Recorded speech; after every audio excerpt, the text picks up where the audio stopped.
শিক্ষামন্ত্রী এবং প্রাথমিক ও গণশিক্ষা মন্ত্রণালয়ের দায়িত্ব পেয়েছেন চাঁদপুর ১ আসনের বিএনপির সংসদ সদস্য এহসানুল হক মিলন। এতে জেলাবাসীর মধ্যে বিরাজ করছে উচ্ছ্বাস। চাঁদপুর বিপণীবাগ এলাকা থেকে বিস্তারিত জানাতে সরাসরি যুক্ত হচ্ছেন প্রতিনিধি বিল্লাল ঢালী। বিল্লাল ঢালী, ঠিক আগের সংবাদে আপনার সাথে যুক্ত হয়ে আমরা দেখছিলাম চাঁদপুরবাসী মিষ্টি বিতরণ করছেন উচ্ছ্বাসে। এই পর্যায়ে আপনি বিপণীবাগ এলাকায় আছেন, সেখানকার মানুষের উচ্ছ্বাসটাই আমাদের সাথে একটু বলবেন। তানিয়া, ডক্টর এহসানুল হক মিলনকে শিক্ষামন্ত্রী করায় চাঁদপুর জেলাবাসী আনন্দ উচ্ছ্বাস প্রকাশ করছে। তারা ধারণা করছেন যে এহসানুল হক মিলনের মাধ্যমে চাঁদপুরের যে উন্নয়ন কর্মকাণ্ডগুলি আছে সেগুলি সম্পন্ন হবে ভবিষ্যতে। আমি একটু জানিয়ে রাখতে চাই, চাঁদপুরে একটি মেডিকেল কলেজ এবং একটি বিজ্ঞান ও প্রযুক্তি বিশ্ববিদ্যালয় আছে, যেটি একাডেমিক কার্যক্রম চালু থাকলেও অবকাঠামোগত উন্নয়ন কিন্তু ঘটেনি এখন পর্যন্ত।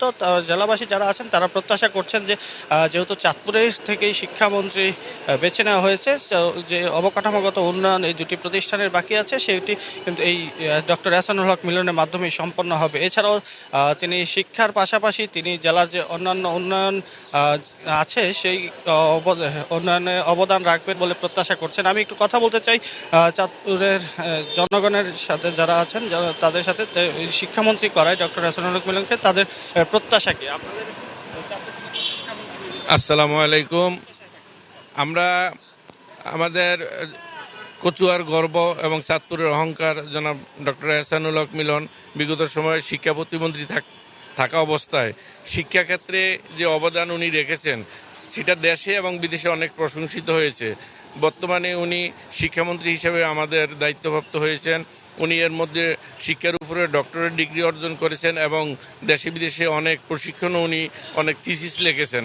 আমরা আশা করব ওনার মাধ্যমে ভবিষ্যতে আমাদের শিক্ষার মান এত উন্নতর স্তরে পৌঁছবে যেন আমাদের ছেলেরা আর উচ্চ শিক্ষার জন্য বিদেশে যাইতে না হয়, বরঞ্চ বিদেশ থেকে যেন আমাদের দেশে শিক্ষা অর্জন করার জন্য মানুষ আসে, এই আশাবাদ আমরা ওনার কাছে রাখি।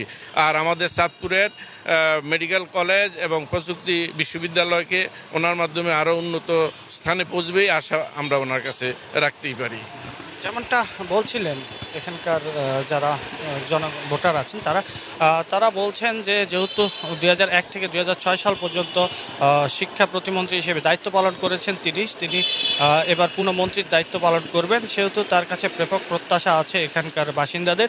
তারা মনে করছেন যে আগামীতে তারা এই প্রত্যাশা পূরণ করতে পারবেন এই শিক্ষামন্ত্রী ডক্টর এহসানুল হক মিলন। এখন দেখার বিষয় ভবিষ্যতে তিনি সেই জনগণের প্রত্যাশা কতটুকু পূরণ করতে পারেন। তানিয়া।